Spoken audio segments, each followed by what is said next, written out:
Hi guys, so మేమైతే మా జామ చెట్టుకున్న ఒక జామకాయ తెంపుకుంటున్నాం. సో చూపిస్తా. ఆ జామకాయ వచ్చేసి అదే కావాలా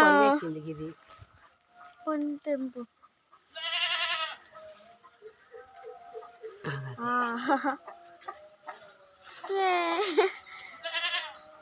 అది పరువెక్కింది అండ్ ఇది పరువెక్కింది.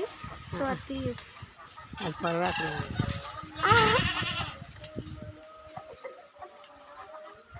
గట్టిగా లాగుమా,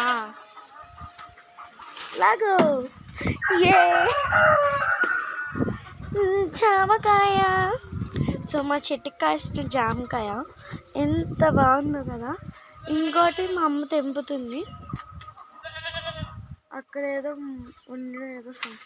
అవి దొండకాయలు తెంపుతుంది మా అమ్మ. అయితే మా చెట్టుకున్న దొండకాయలు. సో అంతే, జామకాయ తినడమే. వీడియో ఆఫ్ చేస్తే. సో మీకు కనుక ఈ వీడియో నచ్చినట్టయితే ప్లీజ్ సబ్స్క్రైబ్ చేసుకొని లైక్ చేయండి. ఎలా ఉందన్నది కామెంట్ చేయండి. ప్లీజ్ సపోర్ట్ చేయొచ్చు కదా. బాయ్. బ్యాడ్ కామెంట్స్ ఏం పెట్టుకోండి.